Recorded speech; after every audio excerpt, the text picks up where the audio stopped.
প্রথমে আমরা আলোচনা করব দুইটি ফাংশনের গুণফলের ইন্টিগ্রেশন কিভাবে নির্ণয় করা যায় সেই বিষয়টা নিয়ে। এরপর ওই ধারণাটি ব্যবহার করে আজকে আমরা একটি ইন্টিগ্রেশন বা যোগজীকরণ করব বা যোগজ নির্ণয় করব। তাহলে প্রথমে আমরা দেখে নিচ্ছি দুটি ফাংশনের গুণফলের ইন্টিগ্রেশন কিভাবে নির্ণয় করা যেতে পারে। আচ্ছা, দুইটি ফাংশন, তার আমরা ধরে নিচ্ছি ফাংশন দুটি হচ্ছে ইউ এবং ভি। ফাংশন দুটি কি? ইউ এবং ভি। এটা সমান সমান হবে ইউ ইন্টু ভি, অর্থাৎ দুটি ফাংশন, প্রথম ফাংশনটি হলো ইউ, দ্বিতীয় ফাংশনটি হচ্ছে ভি। এই ক্ষেত্রে আমরা যেভাবে ইন্টিগ্রেশন নির্ণয় করব সেটা হচ্ছে ইউ ইন্টু ভি ডিএক্স বা ইউ আর ভি ফাংশনের হচ্ছে ইন্টিগ্রেশন, বা আমরা এভাবে বলতে পারি প্রথম ফাংশন গুণন দ্বিতীয় ফাংশনের যোগফল বিয়োগ, এটা হলো ইন্টিগ্রেশনের সাইন দিলাম, সেকেন্ড ব্র্যাকেট, প্রথম ফাংশনের ডিফারেন্সিয়েশন ইনটু দ্বিতীয় ফাংশনের যোগফল এর গুণফলের যোগফল। এই হচ্ছে দুটি ফাংশনের গুণফলের ইন্টিগ্রেশন নির্ণয়ের নিয়ম বা পদ্ধতি। এখন আমরা এই ধারণাটি ব্যবহার করে আজকে একটি ফাংশনের যোগজীকরণ করব বা যোগজ নির্ণয় করব। আর এর পাশাপাশি আমাদের আরো কয়েকটি ধারণা লাগবে। সেই ধারণাগুলো হচ্ছে এমন যে cos ইনভার্স এক্স এর, আচ্ছা এখানে আমরা দেখব হচ্ছে cos ইনভার্স এক্স এর ডিফারেন্সিয়েশন দেখব হচ্ছে কি cos ইনভার্স এক্স এর।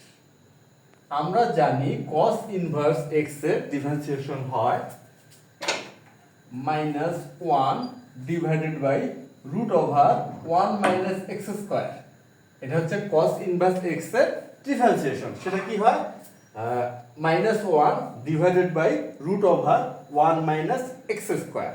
আচ্ছা, এরপর আমরা আরেকটি ধারণা বা একটা ফরম্যাট দেখব। সেই ফরম্যাটটি হচ্ছে এমন, যদি এমন হয় যে এমন একটি ফাংশনের আমাদের ইন্টিগ্রেশন করতে দেওয়া হলো, যে ফাংশনটির হচ্ছে টাইপটা হতে পারে এমন, টাইপটা হলো এমন। সেটা কি ধরনের?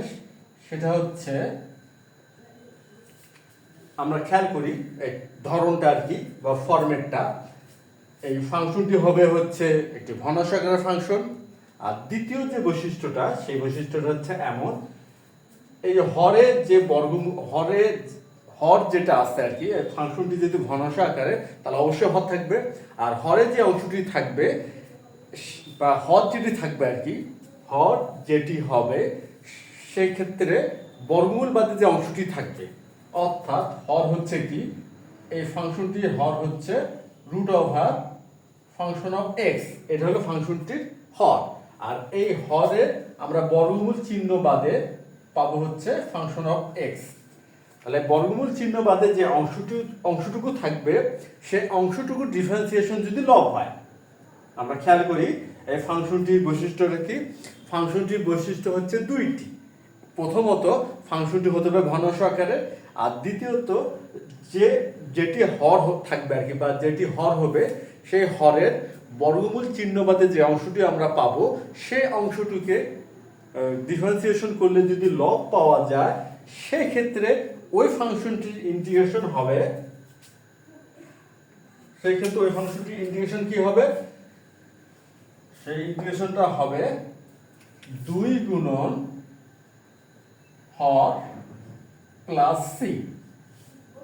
আমরা বিষয়টা আরেকবার খেয়াল করি, কারণ এটা হচ্ছে অবশ্যই একটি গুরুত্বপূর্ণ একটি ধারণা। এটি অবশ্যই আমাদের খুব ভালো মতো বুঝতে হবে, যাতে আমাদের ব্যবহার করার সময় কোনো সমস্যা না হয়। আচ্ছা, আমরা দেখি, একটি হলো ভগ্নাংশ আকারের ফাংশন প্রথম। আচ্ছা, দ্বিতীয় যে বিষয়টা আমরা খেয়াল করব সেটা হচ্ছে হরে যে অংশটুকু থাকবে, মানে হর যেটা হবে আর কি, হর যেটা হবে সেটা আমরা কি করব? বর্গমূল চিহ্ন বাদে যে অংশটুকু পাবো, বর্গমূল চিহ্ন বাদে আমরা এই অংশটুকু পেলাম।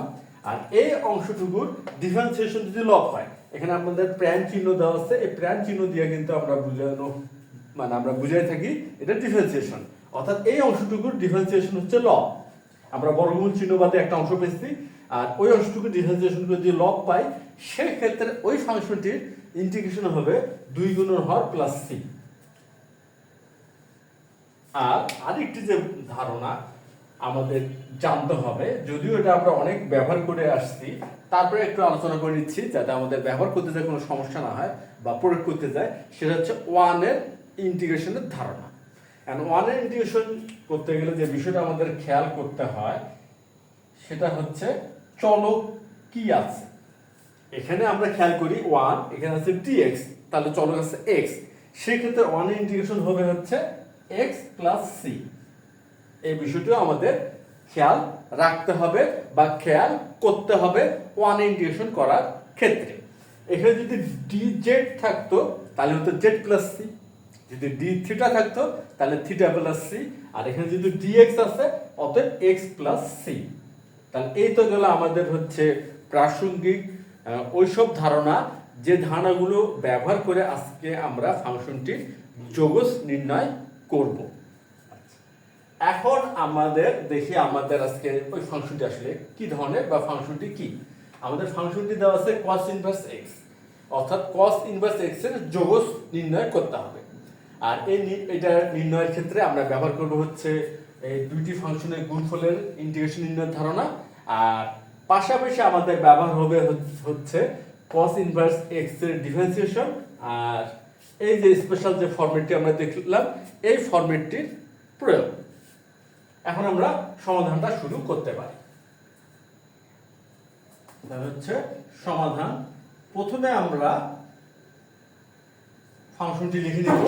তাহলে ফাংশনটি হচ্ছে, যেহেতু এটা যোগজ নির্ণয় করব এই জন্য যোগজীকরণ সাইনটা দিয়ে দিলাম, যোগজীকরণ sign cos inverse x dx।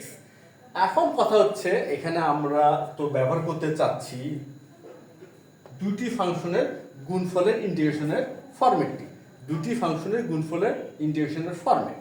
কিন্তু এখানে আমরা খেয়াল করি এখানে শুধুমাত্র আছে cos ইনভার্স x, অর্থাৎ ফাংশন কিন্তু একটি। এই ক্ষেত্রে দুটি ফাংশনের গুণফলের ইন্টিগ্রেশন ধারণা আমরা কিভাবে ব্যবহার করতে পারি? আমরা জানি যে যে কোনো সংখ্যা বা রাশির সাথে 1 গুণ করলে রাশিটির মানে কোনো পরিবর্তন হয় না, এটা কিন্তু আমরা জানি। তাহলে ওই বিষয়টি বা ওই ধারণাটি এখানে আমরা ব্যবহার করে দুটি ফাংশনের ধারণাটা এখানে নিয়ে আসবো বা দুটি ফাংশনের ফরম্যাটটা এখানে দাঁড় করাবো, যেটাকে আমরা বলে থাকি ইউ ইন্টু ভি ফরম্যাট। আমরা বোঝার সুবিধার জন্য বা ব্যবহার করার সুবিধার জন্য আমরা সাধারণত এটা বলে থাকি u into v format, u into v এর ইন্টিগ্রেশন নির্ণয়ের ফরম্যাট। আচ্ছা, তাহলে ইউ যেখানে ইউ হচ্ছে প্রথম ফাংশন, ভি হচ্ছে দ্বিতীয় ফাংশন। কিন্তু কথা হচ্ছে আমরা লিখলাম, আমরা লিখি 1 ইন্টু cos ইনভার্স x, এটাও লিখতে পারি, কিংবা তো এটাও তো লিখতে পারি cos inverse x into 1 integration sign dx integration sign dx। দুটিতে একই অর্থ বোঝায়, কেন 1 ইন্টু cos ইনভার্স x, এখানেও cos ইনভার্স x হবে, আর cos ইনভার্স x ইন্টু 1 এটাও কিন্তু cos ইনভার্স x হবে। তাহলে আমরা কোনটিকে প্রথম আর কোনটিকে দ্বিতীয় ধরে নিব, অর্থাৎ ইউ ইন্টু ভি এর ফরম্যাটের সাথে আমরা যদি কম্পেয়ার করে বলি তাহলে আমরা বলতে পারি কোনটিকে ভি বা কোনটিকে ইউ ধরে নিব। আচ্ছা, এখন আমরা এটা ধরার পূর্বে বা কোনটিকে অর্থাৎ কোনটিকে ইউ এবং কোনটিকে ভি ধরে নিব এটা ধরার পূর্বে আমরা ইউ ইন্টু ভি ফরম্যাটটি আরেকবার দেখে আসি, তারপরে আমরা কিন্তু সিদ্ধান্ত নিব যে কোনটিকে ইউ আর কোনটিকে ভি ধরে নিব। আমরা খেয়াল করি প্রথম যে অংশটিতে ইউ গুণ অবস্থা আছে আর ভি এর করতে হবে ইন্টিগ্রেশন, আর দ্বিতীয় অংশটিতে এই যে বিয়োগ চিহ্নের পর যে অংশটুকু আছে এখানে আমরা দেখতে পাচ্ছি যে প্রথমত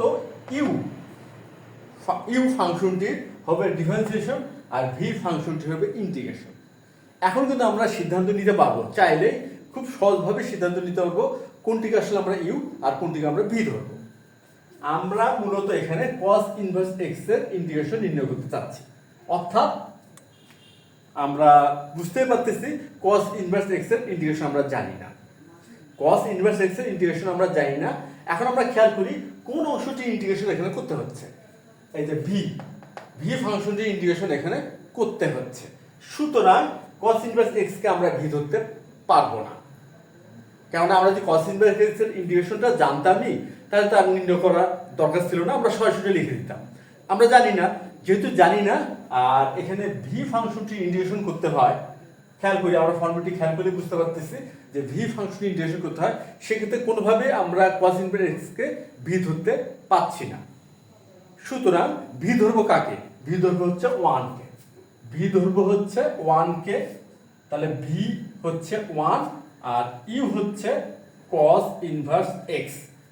আর অন্যভাবে বলতে গেলে আমরা বলতে পারি এই যে cos ইনভার্স x হচ্ছে প্রথম ফাংশন আর 1 হচ্ছে দ্বিতীয় ফাংশন, কেননা 1 এর ইন্টিগ্রেশন আমরা জানি, 1 ইন্টিগ্রেশন জানি আর cos ইনভার্স x এর ইন্টিগ্রেশন আমরা নির্ণয় করতে যাচ্ছি। আর এই ক্ষেত্রে 1 এর অবতারণা এই জন্য করা হলো ইউ ইন্টু ভি এই ফরম্যাটটা সাথে মানে মিল করানোর জন্য, বা ফরম্যাটিং বলতে পারি, কারণ এখানে শুধু একটি ফাংশন ছিল, এই যে 1 কে আমরা নিয়ে এসেছি ইউ ইন্টু ভি এই ফরম্যাটটি যেতে আমরা ব্যবহার করতে পারি। অতএব আমরা কিন্তু সিদ্ধান্তটা নিয়ে ফেললাম, এই আমাদের এখানকার প্রথম ফাংশন বা ইউ ফাংশনটি হচ্ছে cos ইনভার্স x আর দ্বিতীয় ফাংশন বা ভি ফাংশনটি হচ্ছে 1।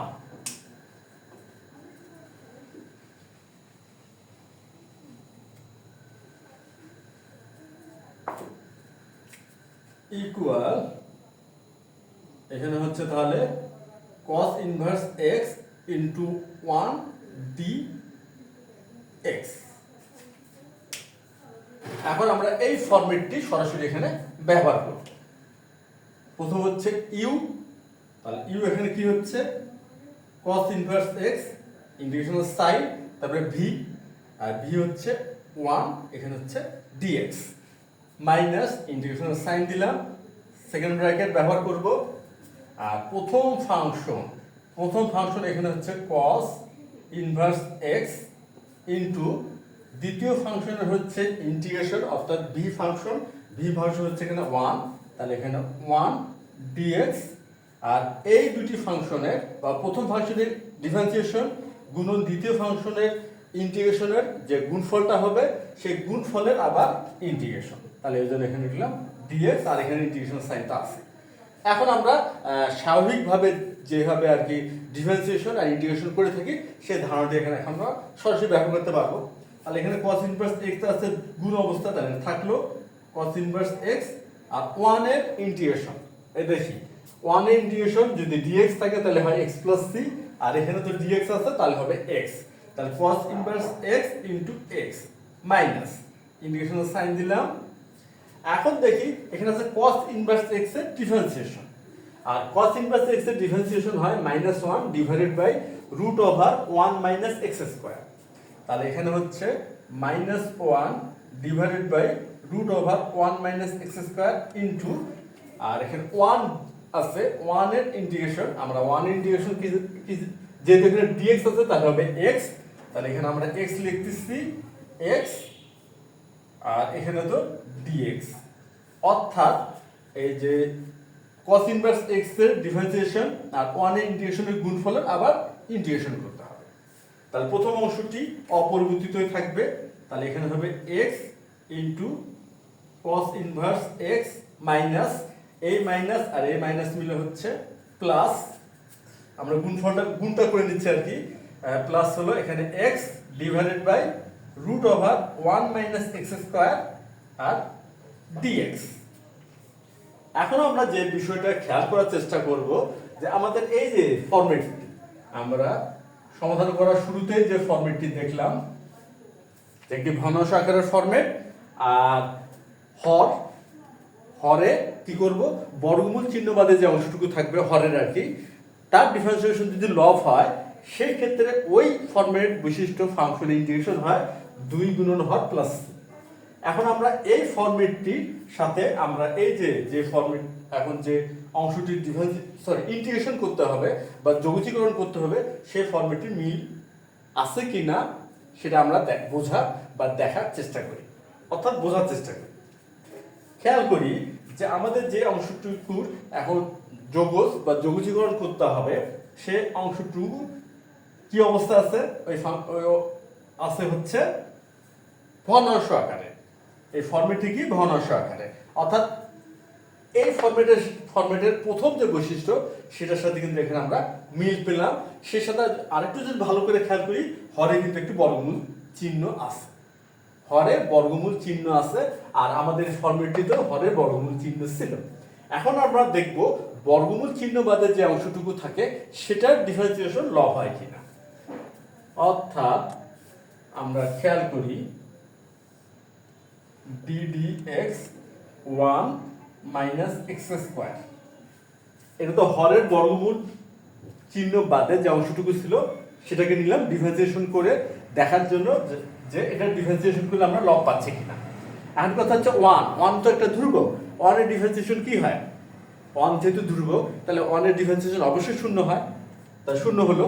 আর মাইনাস এক্স স্কোয়ার, আর এটার ডিফারেন্সিয়েশন হবে হচ্ছে মাইনাস 2x, এটা কি হবে মাইনাস 2x। হ্যাঁ এখানে x আছে, ঠিক আছে x আছে, কিন্তু x এর এখানে আমরা শক পেলাম -2, আর এখানে x এর শক আছে হচ্ছে +1।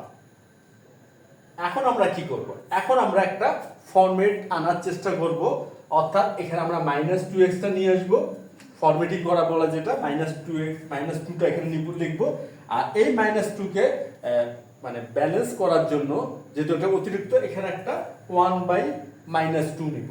অর্থাৎ আমরা যদি এই কাজটা করি -2x ইকুয়াল কি এভাবে লেখা যেতে পারে যে -1/2 বা -1/2 -2x। আচ্ছা বিষয়টা হলো এমন, আমরা একটু দেখি, আমরা যদি এখানে কি ছিল আরেকবার দেখি, এখানে ছিল x, আমরা কি করব যে এই যে -2x এই ফরম্যাটটা এখানে লবে নিয়ে আসার চেষ্টা করব। আচ্ছা করি, এখানে -2x লিখলাম আর ডিভাইডেড বাই √1 - x²। এখন কিন্তু আমরা বলতেই পারি যে 1 - x² অর্থাৎ বর্গমূল চিহ্ন বাদে যে অংশটুকু ছিল সেটা ডিফারেন্সিয়েশন কি হয়েছে, লব হয়েছে, কিন্তু এখানে তো -2 ছিল না, এখানে আমরা অতিরিক্ত একটা -2 নিয়ে এসেছি। এটাকে আমরা ফরম্যাটটা ঠিক রাখার জন্য, এবং ফরম্যাটটা ঠিক রাখা মানে কি ফরম্যাটটা নিয়ে আসবো কিন্তু মানের পরিবর্তনও হতে দিব না, কেন হতে দেওয়া যাবে না, এটা গাণিতিকভাবে একটা ভুল হবে যদি আমরা এই সরাসরি -2x টা লিখে ফেলি। এখন এটাকে মিনিমাইজ করার জন্য আমরা এখানে যদি একটা -1/2 গুণ করি তাহলে কি হবে, তাহলে হবে মাইনাসে এই মাইনাস হবে প্লাস, আর এই 2 কে 2 দিয়ে ভাগ করলে হবে 1, অর্থাৎ x ডিভাইডেড বাই √1 - x²। এই ফরম্যাটটি কিন্তু ঠিক থাকবে যদি আমরা এই কাজটি করে নিই, তাহলে কি হবে, তাহলে এই ফরম্যাটের সাথে হুবহু মিলে যাবে আর আবার মানেরও পরিবর্তন হবে না। তাহলে এই কাজটা কিন্তু এক্ষেত্রে আমরা করতে পারি এবং আমরা করব, আমরা পরবর্তী ধাপে বা পরবর্তী স্টেপে এই কাজটা করে নিব। তাহলে আমরা সরাসরি এই ফরম্যাটটি ব্যবহার করে এই অংশটুকুর ইন্টিগ্রেশন নির্ণয় করতে পারব।